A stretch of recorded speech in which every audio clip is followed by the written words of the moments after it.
Okay. Well, is everybody ready to see the product that I was excited to play with, that I didn't get a chance to play with when it released? It is this one. It's actually a pairing of products. So we have here the Triple Slim Layering Stencil. It's called Boho, and it creates these 3 patterns with a set of 4 stencils.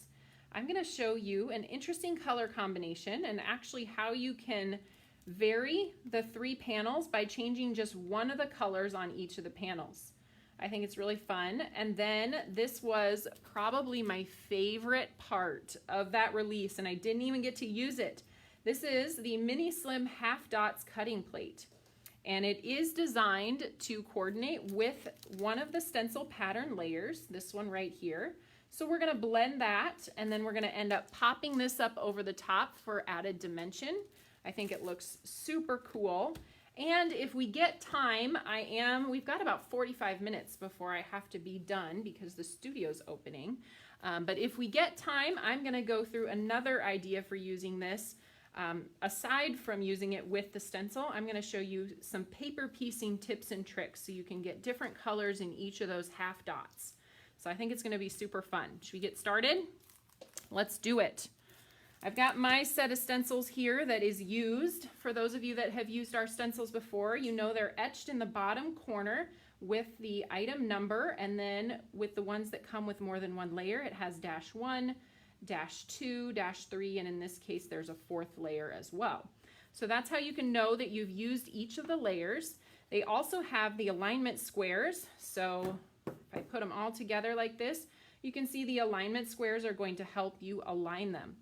Now there's also alignment guides. You can see all the way around the outside. I know I've shared tips and tricks in the past on how to highlight those. I know some of us have aging eyes. I just had LASIK last summer, so I can see pretty well still. But here you can see where I didn't get all of the ink quite wiped off.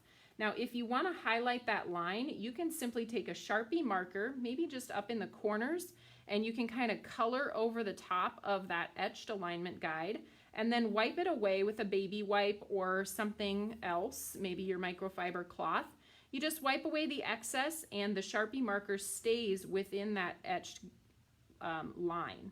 So it kind of highlights it for you and makes it a little bit easier to see when you're lining it up. Does that make sense? I'm not sure I was even in the frame when I was showing all of that, now that I look up and see the camera. All right, so then the other thing we have to go with our Triple Slim and our Creating Quads, we have the paper that's perfectly cut to size for you. It's gonna fit right within that etched alignment guide. In this case, the Triple Slim paper is 5 3/4 by 9 3/4, and that's gonna allow you to cut it evenly into thirds when you're finished blending the whole piece. So that would be cut at 3 1/4, 3 1/4. So each panel is 3 1/4 inch wide by 5 3/4 long, which layers perfectly onto our Mini Slim card size. So I'm going to take one of those out.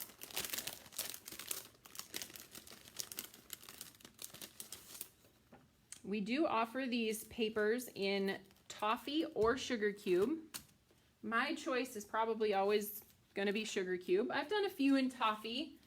Heather usually does toffee, so all right, the other thing I'm going to bring in here to share is I'm going to just use the back side of one of our placemats. And the reason why I'm using the back is because there's nothing on it. So if you just have a plain piece of typing paper, I find it a little bit easier to follow the alignment guides when I'm not fighting with the grid line that's already on the front of our placemats. And so that's why I like to turn a placemat over to do the stenciling. I'm going to grab layer 1 and my piece of paper, and then I'm gonna unravel some pixie tape before I get this all lined up and then realize that I don't have any tape to tack it down. So I'm gonna tear a couple of pieces and just stick them off to the side so I can grab them easily. All right, did you guys all have a good weekend? Anybody have any fun plans? What did you do? Okay, So as you're telling me what you did this weekend, I'm going to line up these stencils. You can see I'm aligning that cardstock behind the etched alignment guide, making sure that it is centered within that space. And then once I feel good about the alignment, I'm going to hold it in place and kind of flip it over, just like that. And then I'm going to take my pixie tape that I cut over here and I'm going to tack that down along the side.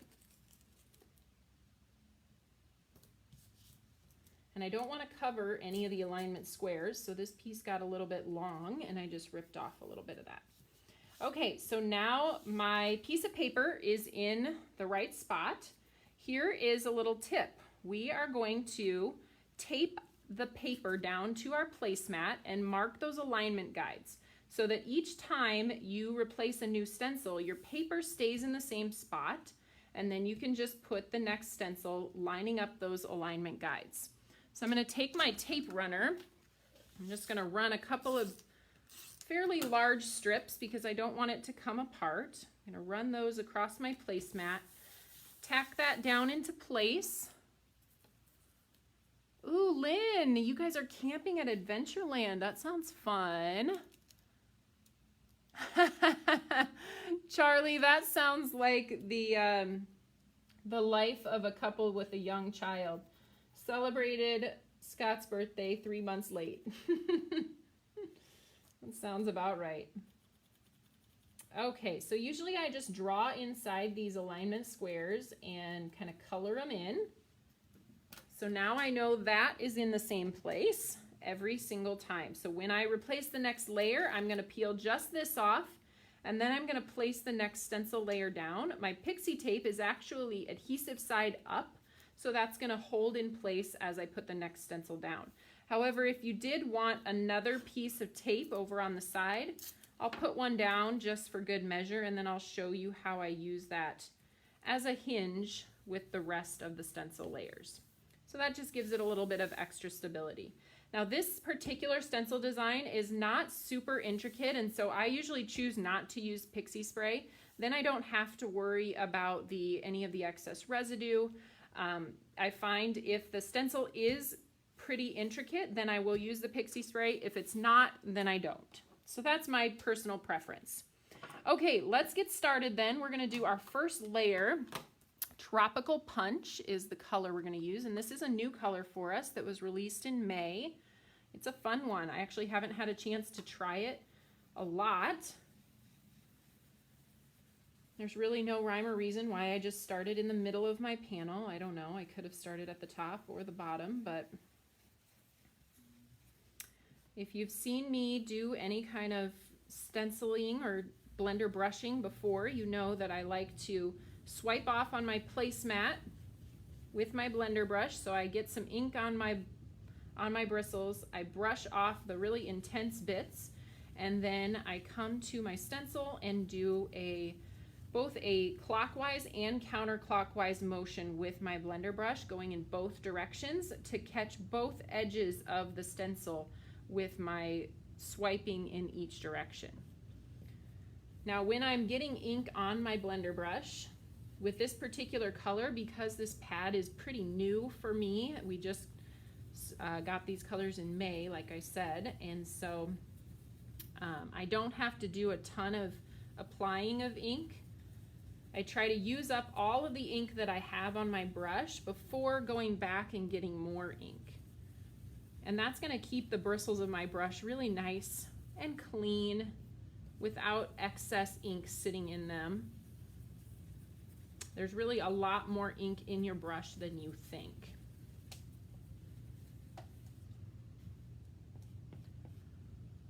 Hi Lisa, good morning. Welcome to the party. You're never late at this party. We covered grab bags this morning, so those are up on the website for as long as they will last. We'll see.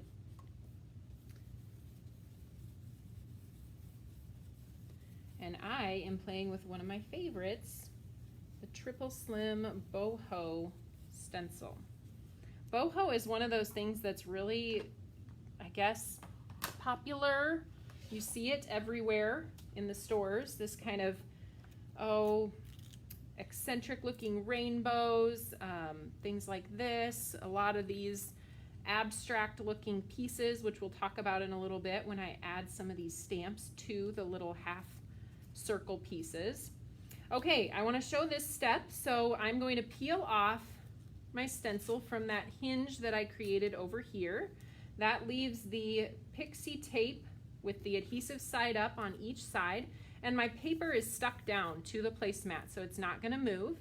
So then when we bring in stencil layer number 2, I can just simply place that over the top of each of those squares that I colored in. And I do also pay attention to the pattern as I'm watching it. You might have some tiny little spots that are just very slightly overlapping. As long as your squares are perfectly lined up, your pattern is going to look great. So I like to pay attention to this part here. You want your half circles to meet up. And you can see I have a tiny little bit, maybe you can't see that unless I go in very, so you can see I have that tiny little bit of ink that's showing through that stencil opening, and that is okay. It's not going to change or affect the pattern that you're making. When it all gets done, it's going to look just perfect. Okay, so then I'm going to place that hinge back down, and we are going to move forward with our next color, which is pineapple. I will share the whole color combination when I get to the end.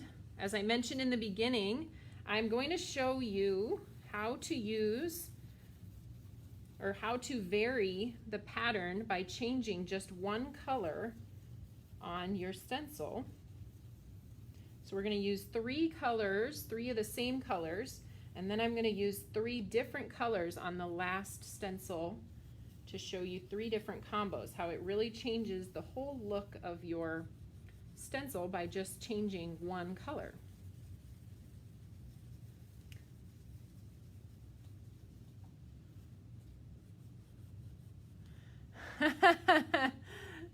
That's funny, Candy. I hadn't heard that. I've really only had heard of BOGO. BOGO is buy one, get one.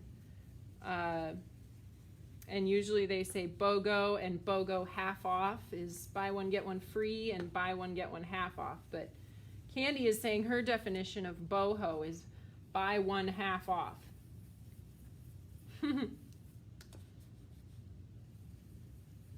Boho, in my definition, is that more abstract kind of arty look that is gaining popularity in home decor, in clothing,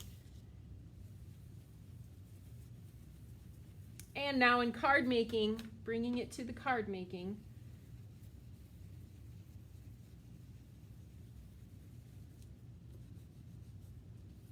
Okay. You'll see I'm being a little more aggressive with my blending with the yellow, and that's because it is a lighter color, so you do have, I guess it takes a little bit more to build it up than a color that's dark. I also use my pineapple pad a lot, and so it's not quite as juicy as my new tropical punch. Okay, we're going to be moving to layer 3 now. Any guesses on the color for layer 3? What direction do you guys think I'm going? Does anybody else do that? I always thought, do you like to guess and think, oh, I wonder if this is what she's going to do? I always wonder if the clerks at the grocery store who are checking you out try to guess what you're making for dinner by what you've bought at the grocery store. I am the kind that does my grocery shopping like every day at 5 p.m. when it's time to make dinner, and I go and I buy the things that I need for that night's dinner. I know that's not the most efficient way to do it, but so if you by chance said peaches and cream, then you were correct. That is the 3rd layer that we're going to do for this stencil. And this was a color combo that Whitney actually helped me pick out this morning. Probably not one I would have put together on my own. I love it. When I'm looking for new and different color combinations, I will often just start picking out pieces of cardstock. So I have all of my cardstock in paper holders, and we just start grabbing full sheets of cardstock and ooh, I like that, and ooh, that looks cute, or what if you just replace this one color? And that's where I came up with the idea to just replace one color on that final layer of the stencil, and you get a totally different look.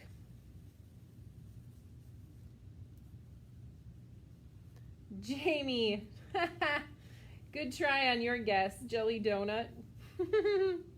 No, but I am using a version of purple, one version of purple on the last layer.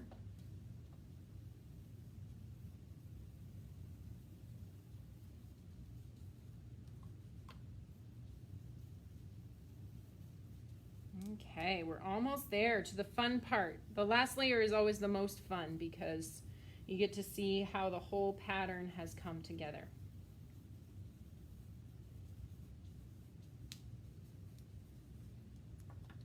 All right, here we go. See how this looks.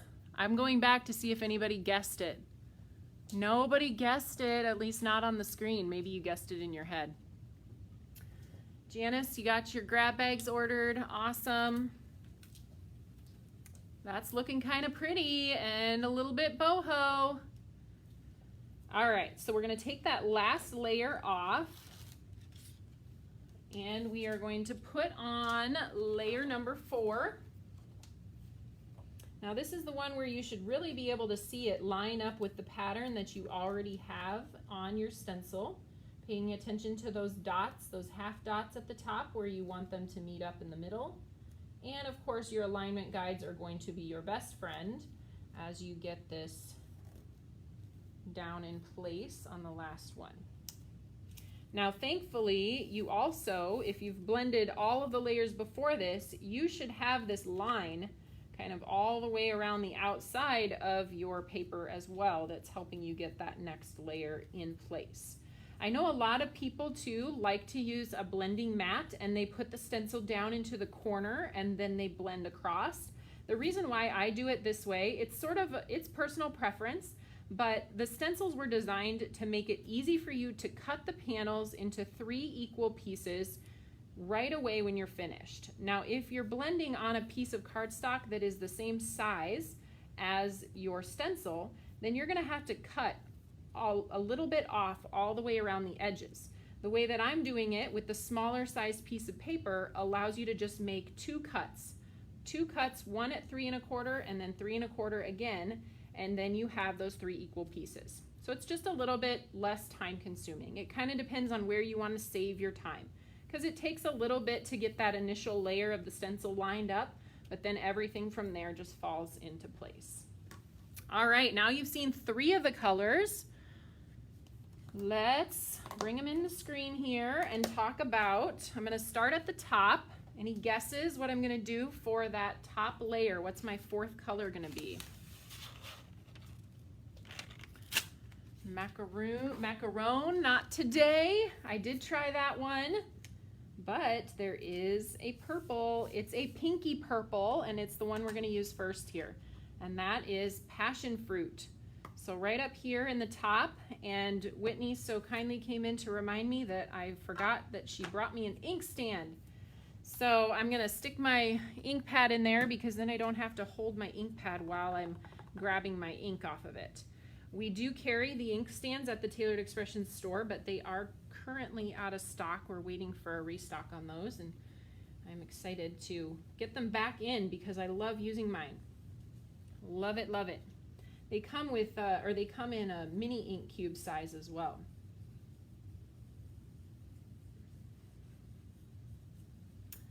All right.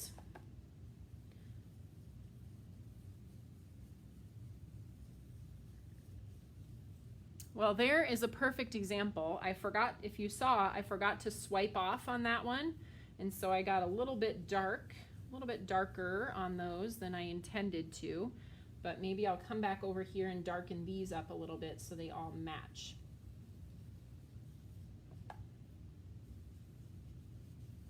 Okay.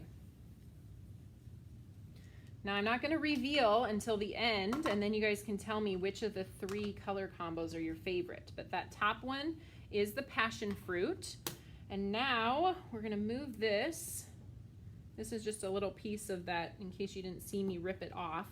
It's the Post-it labeling tape. I love to use this for masking, especially masking off large areas where I don't want to overlap at all. So that looks like this. It's really easy to just pull it out and rip it off. Actually, I probably don't need any down there because there's enough space in between there, so I'll save that. Okay, so in this middle section, dun, da, da, da, here's what we're gonna do. This one, blue corn. So blue corn is a really nice deep navy color. Love blue corn. It still is sort of like muscle memory for me to hold on to the, I've just been used to doing it that way for so long that I still tend to grab for the ink pad even when it's in the inkstand. Does anybody else do that, or is it just me? I gotta get used to new muscle memory.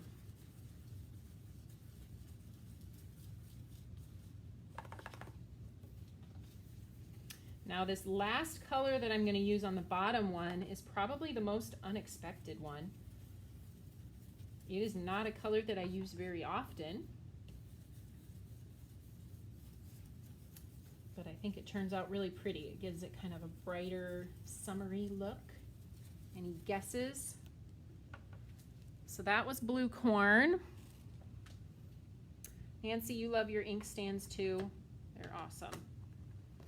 Okay, and because of Susan has taught me this rule. Her rule is only 1 ink pad open at a time, because then you don't risk sticking your wrong colored blender brush and getting those bristles contaminated with the wrong color of ink. So I do have more than 1 ink stand, but typically I only bring 1 out to use at a time because I don't typically have more than 1 ink open on my desk. Okay, so that last one, this time I am just going to stick this here so I don't risk getting any of that navy color onto my pretty piece down here.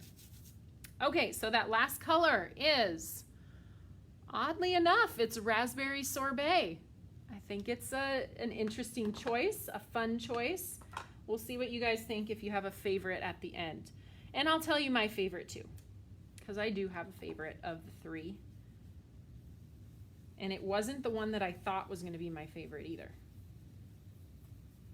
That usually happens when I try new color combinations.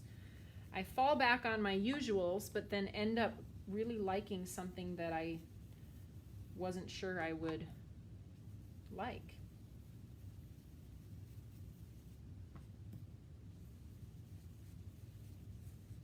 Raspberry sorbet is kind of a pretty mauve color.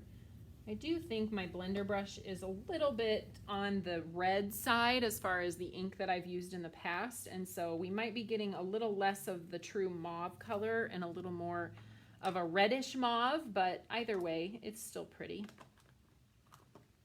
All right, here's the big reveal. Let's get our tapes off and pull it back, see what you guys think. All right, so let me know your favorite. When I pull this away, your favorite is either passion fruit, blue corn, or raspberry sorbet. Here they are.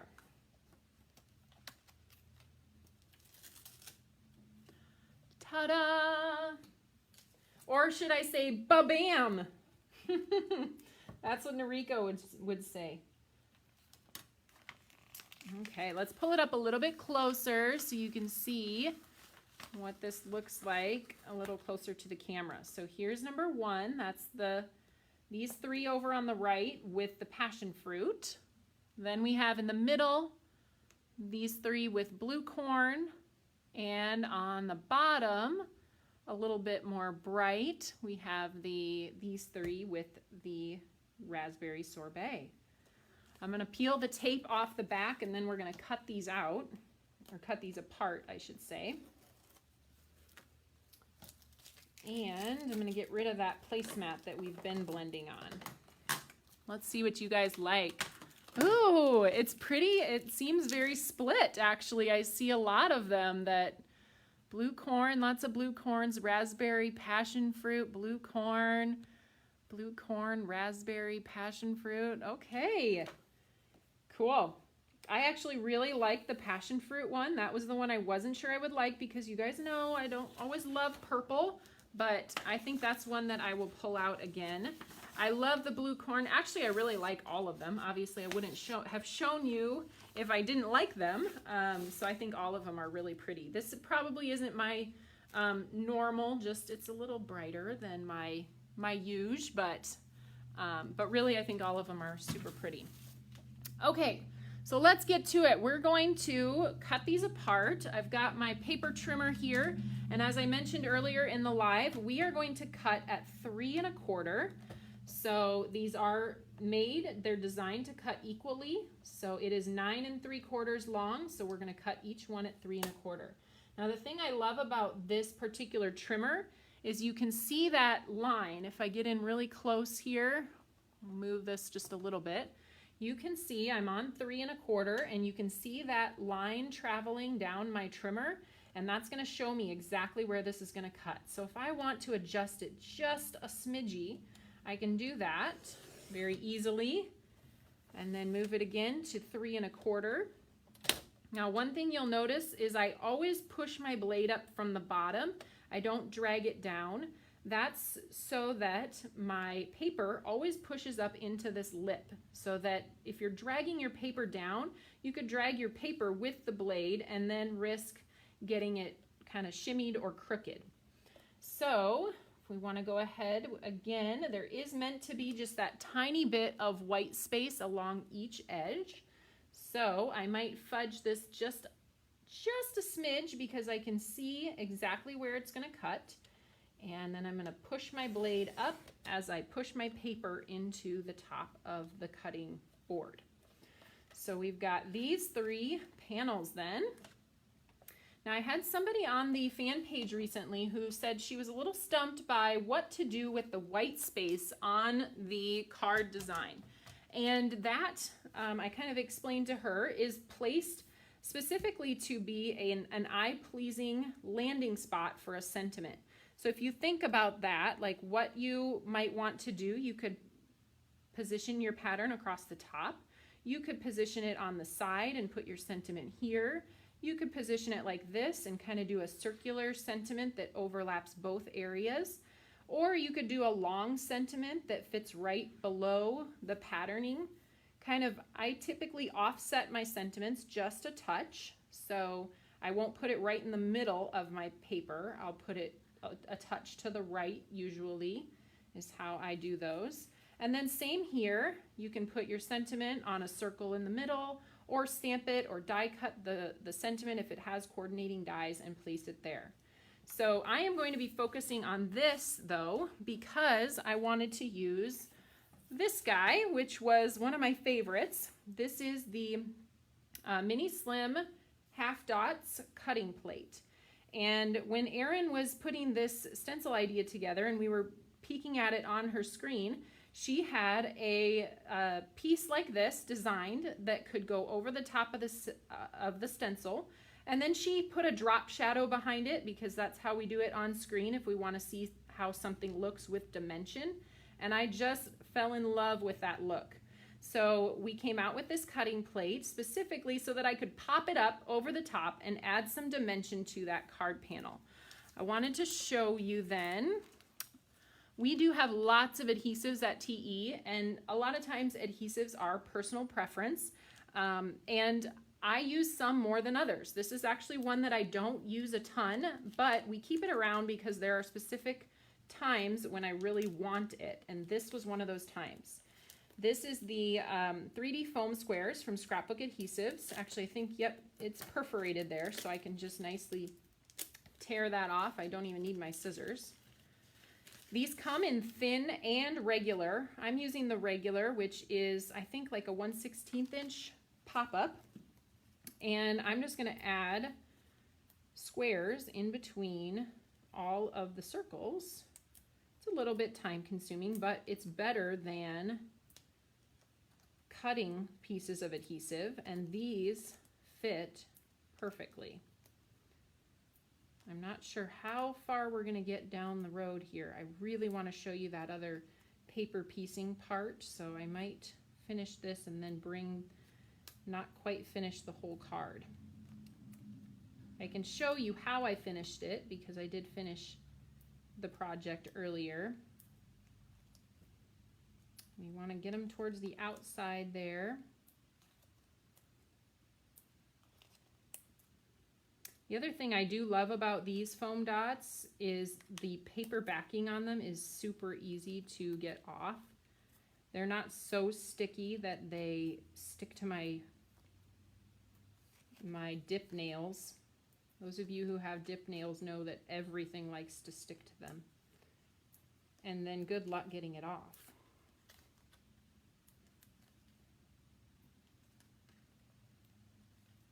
All right.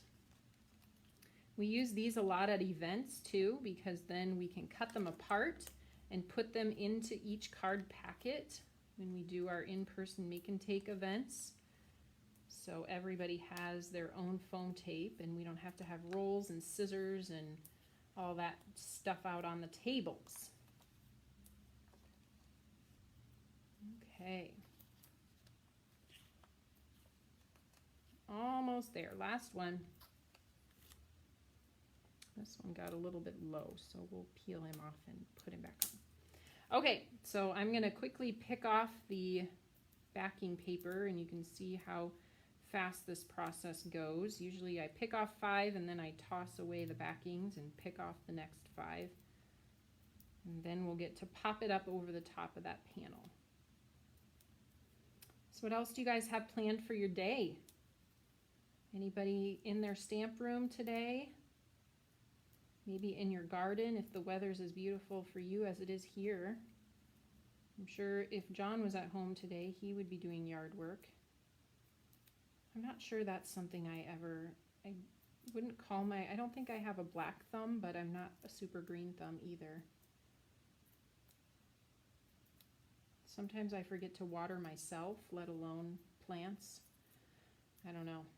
Anybody else have trouble watering themselves? And what I mean by that is drinking enough water. I forget to drink water. Actually, I do have my cute little water cup here today. Jill Hawkins gave this to me for my birthday. I gotta show you guys because it's adorable. It has a little inside joke on it. Apparently you can now, Hydro Flasks, you can personalize them. So it's got You Do You on it, which I love. It makes me smile and think of Jill. It has a nice straw top to it. So that's what I'm drinking today. But I always forget. Okay, so, canning peaches. So let's get this right the first time. I did show back when this released that you could do this. It doesn't fit the pattern exactly, which is what I want to do on this particular card. This actually offsets the pattern. This one, the lines separate the halves of the circles, which is what the look I am going for. So that just fits perfectly here. I think one of my little foam dots has a piece of backing paper. I'll get a tweezers and get that out. Ultimately, here is what that looks like. In person, you can really see it a lot better. You see that dimension when I turn it to the side. It looks super cool. I think it is so fun. And let me bring in, so this is what I did on the version that I did ahead of time. And actually, I'm now realizing I forgot to do the stamping part on this. But my intention was to stamp those passion fruit pieces with the little clear stamp that comes with the stencil. You can see it has that little rays of sunshine one. I stamped that with sugar cube ink, and then I finished off with the Hello Sunshine sentiment. So if you're going to do this particular card, then make sure you stamp those before you put it down like I forgot to do. I've been so excited to show you this next thing, and I only have 10 minutes, and so we're going to move on to another use for that mini slim half dots cutting plate. Let me grab my pieces here, and thankfully my lovely assistant Whitney cut these ahead of time. So what she did was use that half dots cutting plate and cut it out of 4 colors. So this is the tropical punch, passion fruit, peaches and cream, and the pineapple, just like we used on this card here. Now, if you want to use cardstock instead of blending, you can do that as well. So I'm going to grab a piece. This is one of our mini slim panels, and this is sized at 3 1/4 by 5 3/4. It's going to fit perfectly behind here. And I have an adhesive sheet. These TE adhesive sheets are cut to A2, but it's going to work for this project. We're just going to place it down. There's going to be a little bit of white space at the top and bottom that are not covered by adhesive, but that's okay because there is no opening at the top and the bottom of the cutting plate. So I'm going to do like I usually do. I'm going to peel off one edge of this, and we are going to kind of do a little triangle there. And then I am going to make sure there's even white space at the top and bottom of my layer, and that it is all the way to the edge. And I'm going to press down just that exposed piece on the back. So just that triangular piece that I exposed. Now, before I rip off the entire piece, I want to cut down this excess off of the side. Because those adhesive sheets are A2 size, we don't need that whole amount, and you can save this for something else. This is great for applying foil. If you want a no heat foil application, you can press foil over your adhesive sheet and peel it away. Okay, so now we have this piece that needs to be exposed here.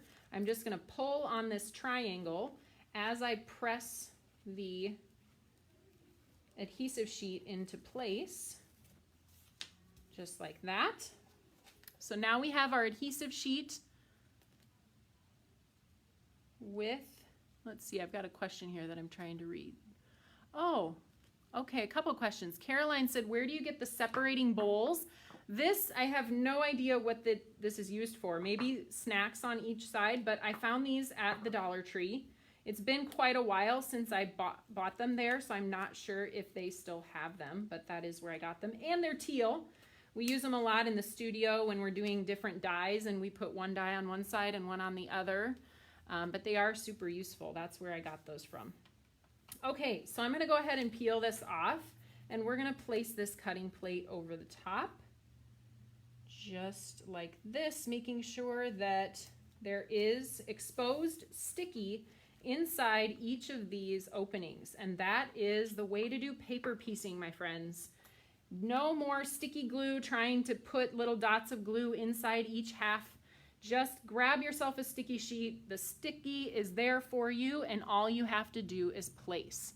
Robin's asking if the clear stamp will be available separately from the stencils. They will not, no. The clear stamp, maybe in the future we can do new patterns, additional options, but for now we don't have plans for that.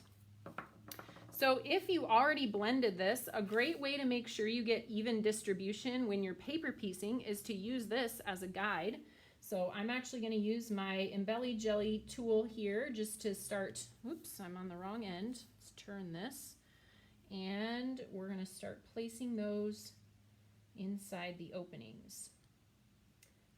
I'm using a pick and place tool, but I actually feel like my fingers might do me better. It's easier to kind of find the lip of the die that you're fitting your die cut piece into, and then press it down from there. So you can kind of play around. If you want to use a pick and place tool, that is an option as well. And you can see that it does end up looking a little bit different than the blended piece. Full cardstock or fully intense cardstock will always look different than blended color. And so you can play with different looks and with the same colors, just depending on what medium you use. Cherry's here waving at me outside the door, so I think that means it's almost time. I do technically have 6 minutes left, so I'm going to keep going for a little while longer. All right, this would be a fun one to do in lots of color combinations. And the thing that I love is you could even follow the pattern that's on the back of the packaging for the stencil. I like having a pattern, and it makes it a lot less stressful trying to make sure that I get even color distribution on this paper piecing. If I were just trying to make choices as I go, it might be a little bit more thought and time goes into that than just sitting here and copying a pattern. I do love paper piecing though.